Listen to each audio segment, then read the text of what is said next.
Okay, good day and to all of you because you're all joining from different parts of the world. We thank you for joining today for this webinar. We are excited to hear all things that we can learn. So, before that, we just want to give like a small, brief introduction to Cocotown.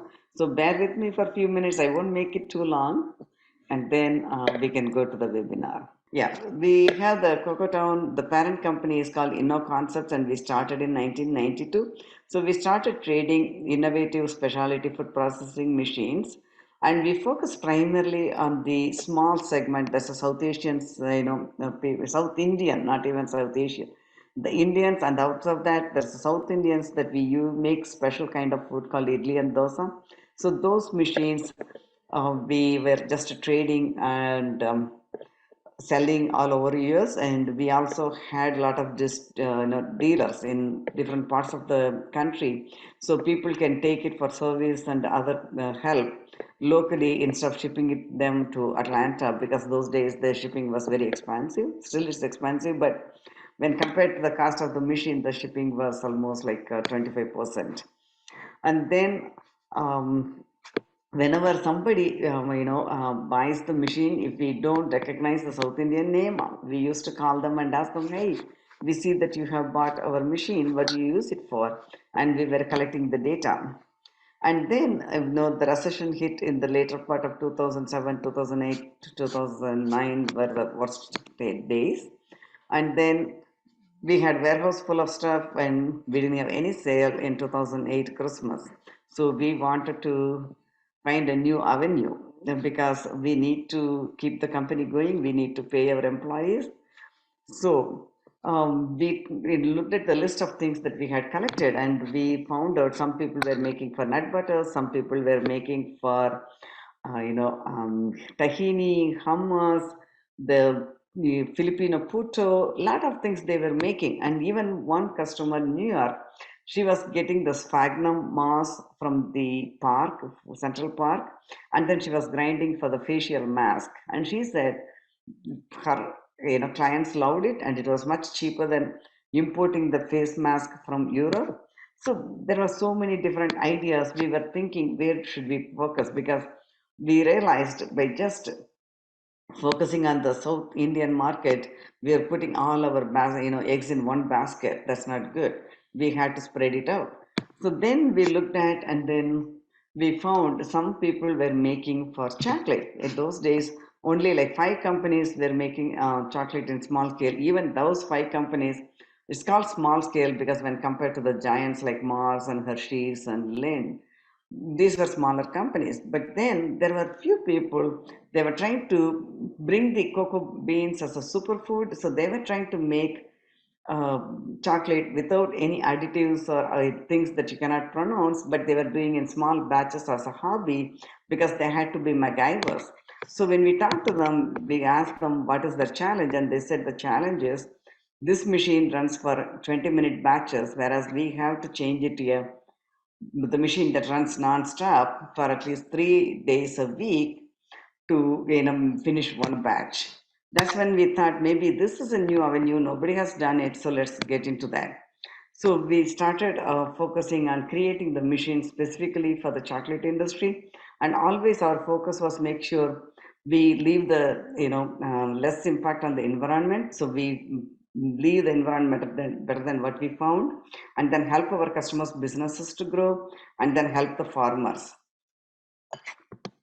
And then, so we came up with the Cocotown name in 2009, and then that has helped us, to help the farmers, because the people who make chocolate with our machines, they most of the time they're buying directly from the farmers, and they are paying more than the commodity price, and they are also helping the farmers in other ways. So this is just a small timeline from, in 1992 we formed the company, but in 94 we started selling the products because we took 2 years to figure out what to sell. And then in 2007 we started selling these machines, and we have the patents on our machines, so it's like a one of a kind machines. A lot of people are now copying, but We came up with them first.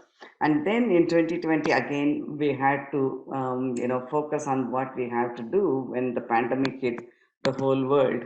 So that's when we thought, everybody is stuck, like in most of the places like Philippines, they were in lockdown for almost, 2 years.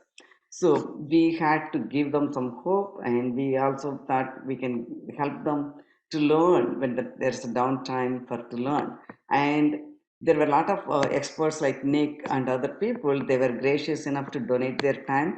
So we brought this Empowering Chocopreneurs Webinar, and in September we are completing 2 years. So thank you all of you, because without your support we could not have been done for 2 years. So we thank you. Also we thank Nick. And then, so we want to return to the normal life and meet people in face to face. So the travel has started, but still there are a lot of you know roadblocks, because the airline fees are much more expensive now. And then it's so we are still thinking to bring the Bean to Bar workshop, in person workshop, sometime hopefully next year. So we always want to continue the virtual connections, because from one place we can reach all over the world. And we just want to stop with the Loka Samasta Sukhino Bhavantu. That all just translates into, may all beings everywhere in the universe be happy and free, and may the thoughts, words, and actions of my own life contribute in some way to that happiness and to that freedom for all. Thank you. Now I will hand over the mic to Teresa. Thank you, Mrs. Balu, and welcome everyone to today's Empowering Chocopreneurs Webinar, Packaging Essentials with our friend Ron. And what I'm tasked with doing is a little bit of housekeeping. So what I want to do is let you know that this session is being recorded, and we will send you a link to the recording to view later. So don't worry about if you missed anything or you want to take notes, you're welcome to, but you will also receive the recording link so that you can watch it at your own pace at a later date. The other thing I would request is that if you have any questions, go ahead and put them in the chat for us. We will answer the questions in the Q&A at the end, but if something comes up and we want to interject, we can do that. I think that concludes the housekeeping portion of my duties, and now on to a little bit more fun and exciting part, which is to get to have a little quick chat with Ron. Ron, what I'd like to do is ask you a question, if that's okay. And my question is, tell us a little bit about where your love affair or your journey with chocolate began. Ooh, that's a loaded question. Probably way back when I had a paper route, and my last stop on my paper route every day was the drugstore, which had a really good selection of chocolate bars of various kinds and brands. So it was something I always looked forward to as a reward for delivering my 60-odd papers every day.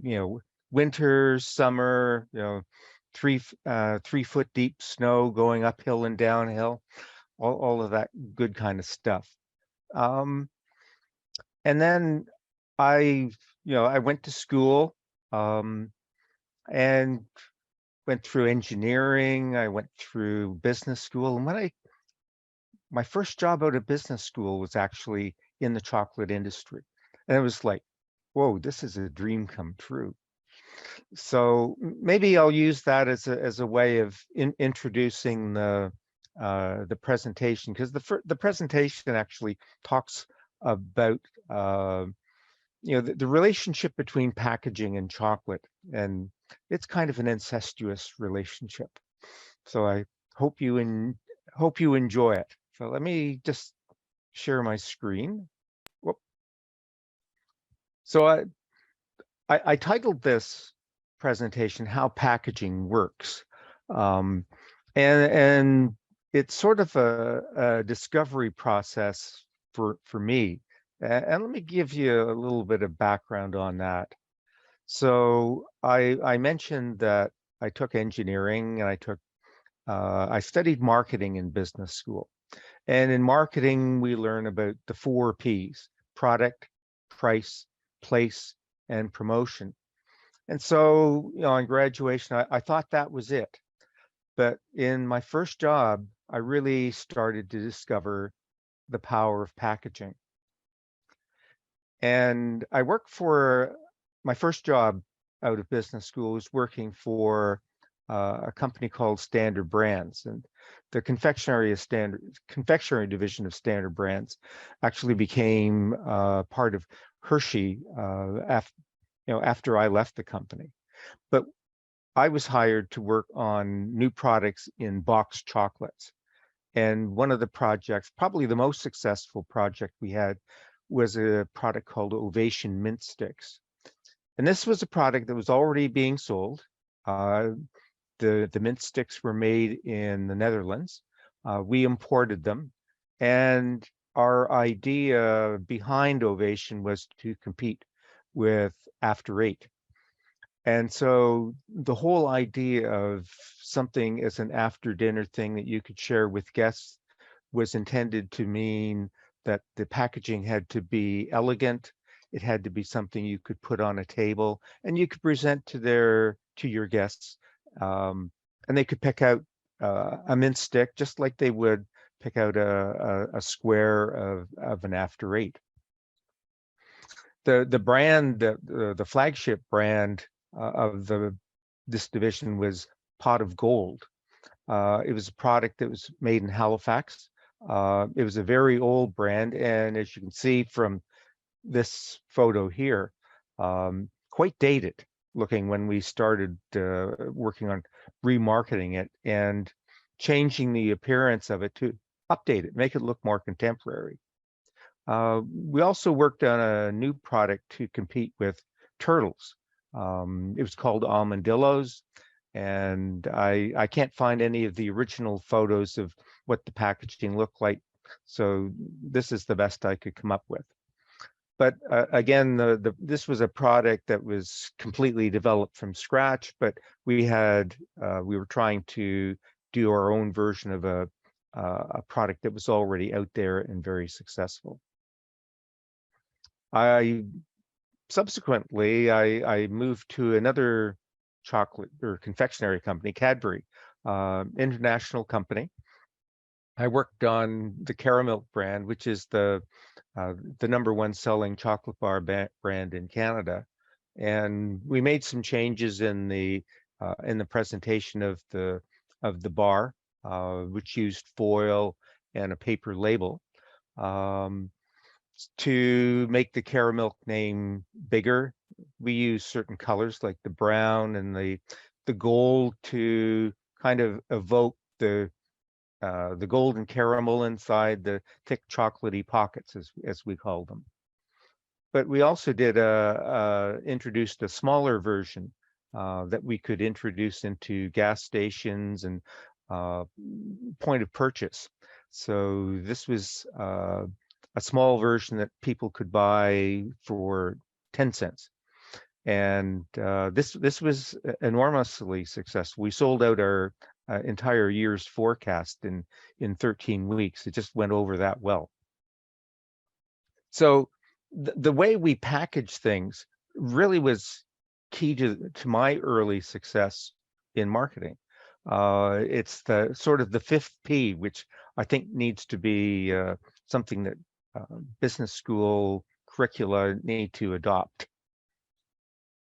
I also worked in the packaging industry in a variety of different modes, flexible packaging, so with films and foil, labels, plastics, folding cartons. So basically all of the components that would be used in confectionery packaging.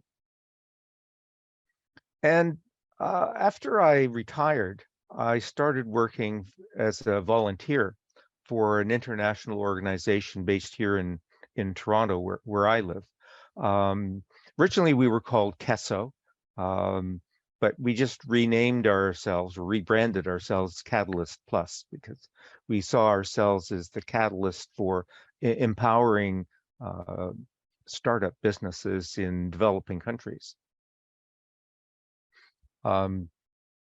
Catalyst is it's an economic development organization We get our funding from Global Affairs Canada, which is basically the Canadian Foreign Service. And we also work in Indigenous territories within Canada, as well as outside. And we work currently in over 20 countries, but in the past, because of the relationships we've had, we've covered a lot more than just 20 countries. Today, what I really wanted to cover was three things. I wanted to explain how people buy chocolate, how, the thought process that they go through. And then that kind of leads into what we call the 3 moments of truth in packaging. So these reflect the buying process, and so how the packaging interacts with the consumer at 3 different stages. And then at the conclusion, we'll have opportunity for Q&A, and if you want to see more stuff, I've got lots of stuff available. So how do people buy chocolate? I mean, just about everybody loves chocolate. It's hard for me to think of someone who doesn't. But most chocolate products are purchased on impulse. So we're walking through a store and maybe we feel hungry, but we see a chocolate bar or a selection of chocolate bars and we grab one. How we select that is something we'll talk about a little bit further in the moments of truth. But it's very rare that chocolates are a planned purchase. We might be thinking about the category. So when we think about chocolate, we also tend to think about occasions like Christmas, Easter, Valentine's Day, Halloween. So these are events or holidays where we commonly associate chocolate. But in these cases, we associate them with chocolate, but not necessarily with a specific brand or a specific product. So that even though these are events where we're thinking about buying chocolate, where we're planning to buy chocolate, we don't really have a specific product in mind when we go to the store. And so there's still that element of impulse. So the things that drive impulse purchasing tend to be low price. So I think most chocolate products will qualify as being under $10. So that's very much prone to impulse buying. Impulse buying is also, well, I mean, people talk about marketers manipulating consumers. We place impulse products near checkout counters and we put them on displays where they're much more intrusive, much more available to us, much more visible to us. And a strong driver of impulse purchasing is packaging. And you'll see why when we talk about the 3 moments of truth in packaging. And lastly, another thing that drives impulse purchasing is just novelty, something that stands out from all of the rest of the products that are available. These are the kinds of things that catch our eye. And we'll see as we go through the moments of truth that packaging and novelty are really strongly related to each other. And this brings us to the moments of truth in packaging. And this is a construct, a way of thinking about packaging that helps, I think, make better packaging decisions. And so if you can think of 3 things that you need to do right, these 3 moments of truth are the things that you need to know. So the first moment of truth is really just getting noticed in the store. So typically, if someone is going through a grocery store, they're exposed to between 30,000 and 60,000 or 80,000 different products. So somehow in the course of shopping, you have to capture the attention of the shopper. And that eye appeal is the thing that works. And it's a function of shape, color. It also, when it gets down to the packaging itself, not only shape and color, but how you lay out the graphics, the fonts that you use. Those are things that all of which can combine to make your package more eye appealing and more attention getting. And I think that attention getting is probably a key thing to take away from this. I've got a couple of slides just on sort of the power of things like shape. So here I've got an array of products on a shelf, but only one of them is different. And I bet you can probably figure out which one. And if you're thinking this one here, then you're absolutely right. It's just round. The others are a different shape. But the roundness stands out from all of these other shapes. Here's another variation. Lots of different colors, but still the shape and the color combine to help this particular shape stand out from all the rest. Here's a little bit more practical example. This is real products, but can you find the one product that's different from the rest? And if you selected palm, you selected right.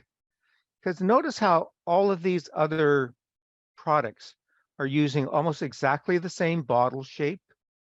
They have a label. The label's almost always in the same position throughout.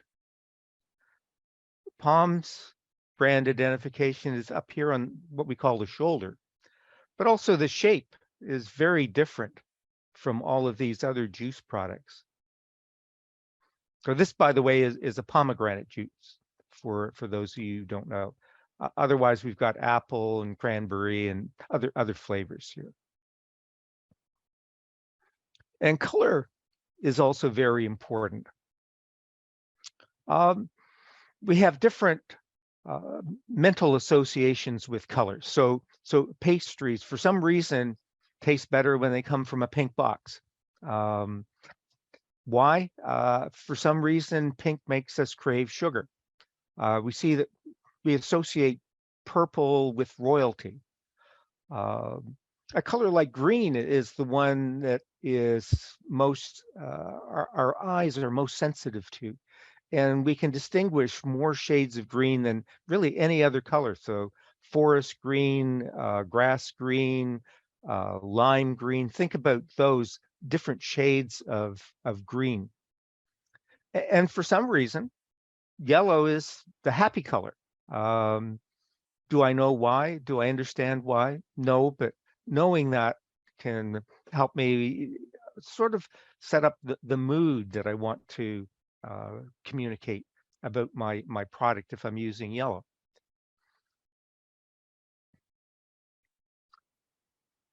If you're marketing for export, it's often important that you keep in mind that color can have different meanings in different cultures.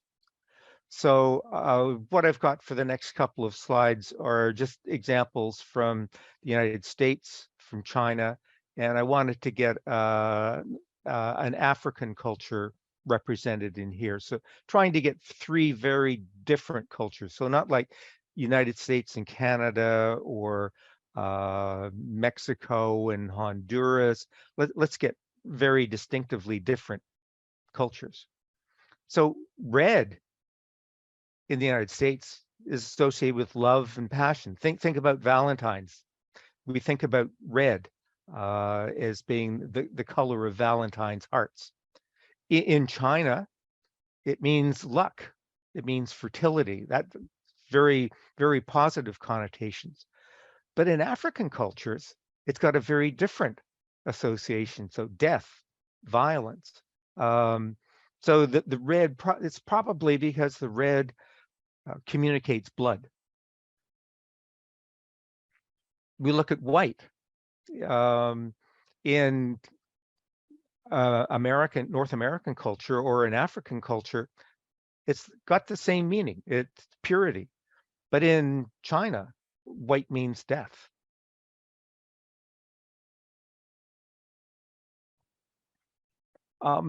Sometimes I find when I'm looking at graphics, presentations or whatever, fonts can attract your attention, but fonts can also be a distraction. So some fonts like this one here are fairly easy to read. They're standard fonts that you would find in a book or a magazine. But other fonts like this one here are more fun.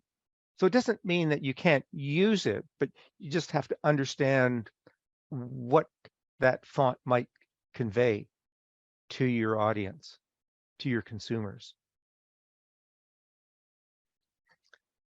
This was an exercise really just to show how sometimes the font can make it easier or harder to read. So we have, I've got 7 different fonts here. And one of them really stands out from the rest because it looks very compressed. It could be hard to read because it is so compressed. But in most of these other fonts, the letters are well spaced, the words are spaced so that it's fairly easy to read. Sometimes people will say that a font like this one here, which is Times New Roman, it's what we call a serif font. So it has these little things on the ends of the vertical things, and that apparently makes it easier to read than something that doesn't have serifs, like this font here or this one here. The size of your font also matters. So this is a exercise which I think anyone who's over the age of 40 can probably relate to. This is fairly easy to read, but as I go progressively down, this is probably, for those of us who are over 60, this is probably what we find a lot of medication, pharmaceuticals, over-the-counter drugs use fonts like this a lot, so they can make certain declarations in the package to satisfy legal requirements or regulations, but it's hard to read. So the smaller the font, the harder to read.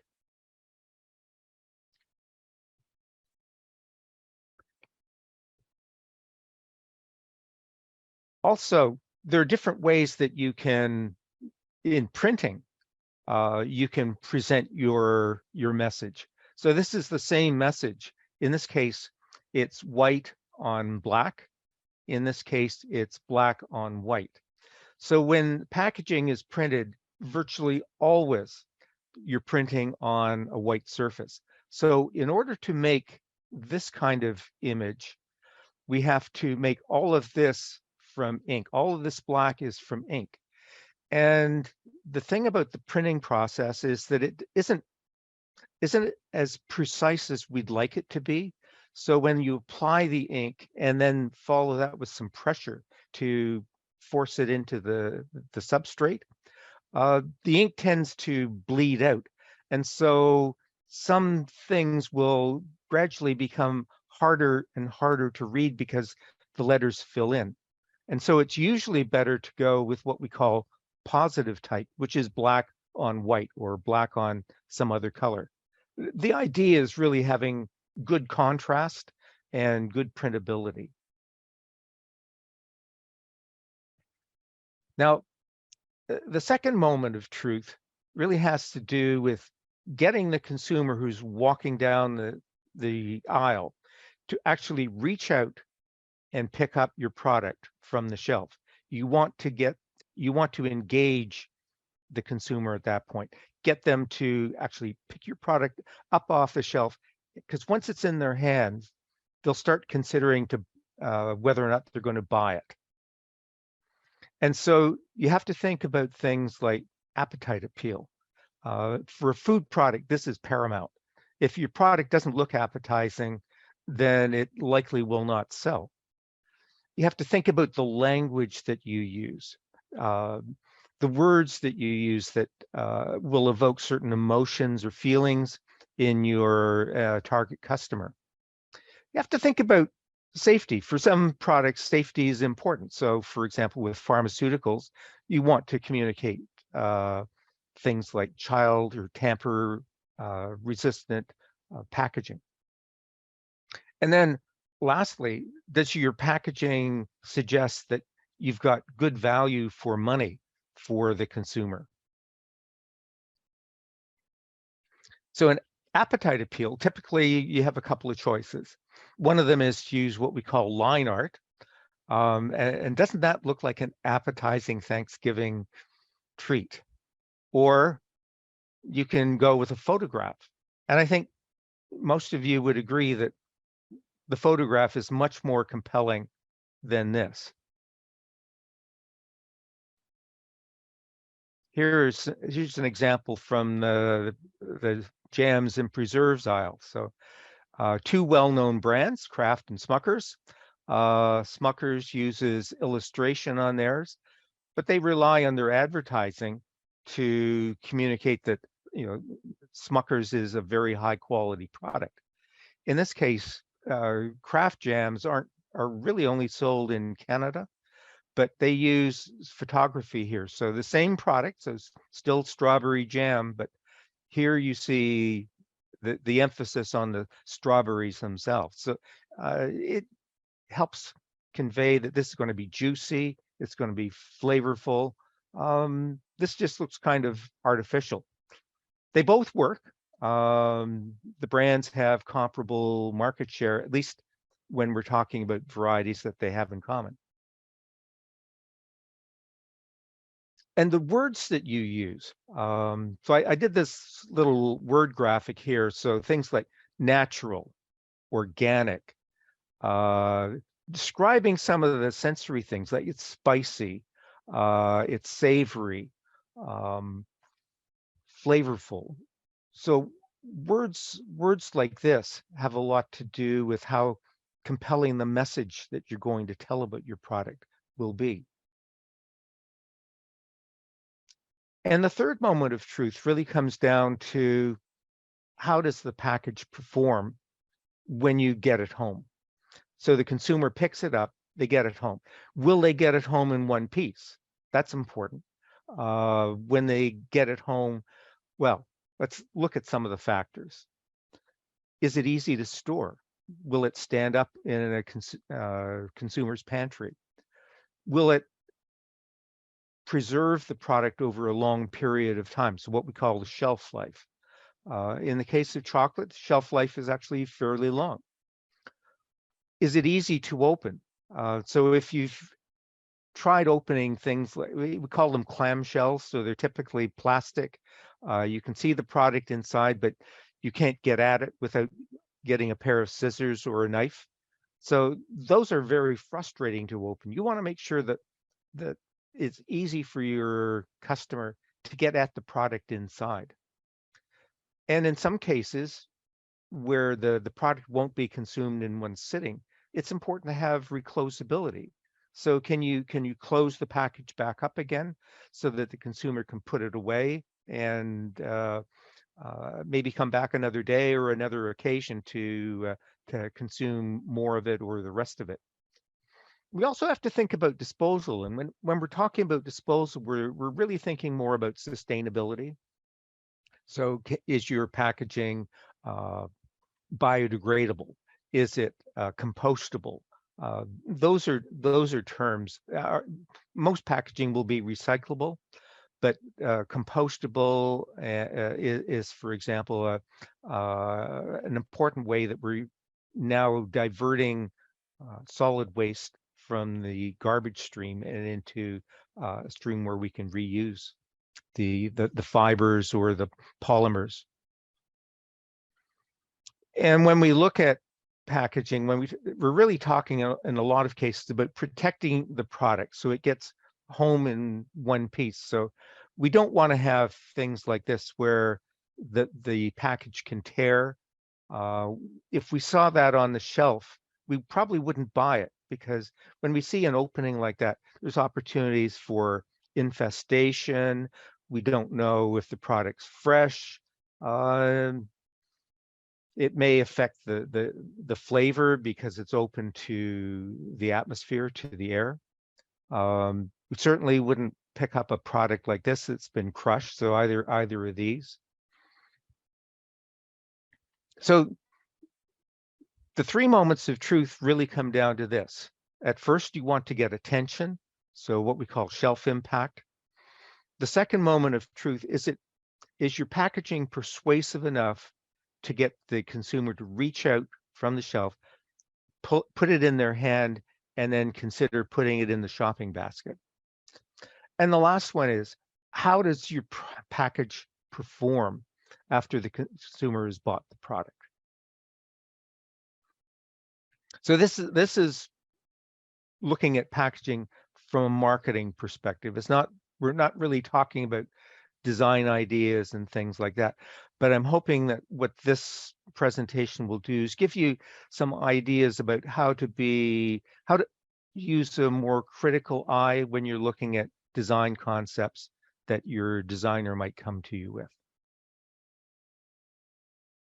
And with these moments of truth, the first one is you're making a promise to the consumer. You're saying, pick me up. It's going to be worth your while. The second moment of truth is basically expressing a promise. So it's putting it into words or feelings. And the third one, as a way of remembering how these work together, is that you're actually keeping the promise to the consumer. So when you open the package, it's going to be a good experience, not a bad experience. So that's basically what I had for you this morning.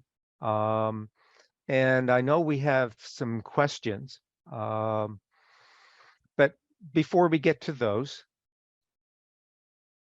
just remember, marketing is about differentiation. So in many respects, you have to make sure that your packaging stands out from your competition in the form or the format that you use, in the graphic design that you have, and use those moments of truth in judging the design ideas that come to you. So is this something that's unique? Does it tell a story? Is it a practical design? In a lot of cases, the practicality will be there simply because you're copying a format that's already been proven. So so putting a foil wrap bar in a folding carton is pretty common in large chocolate companies as well as smaller companies. So now I'd like to open up the floor to questions.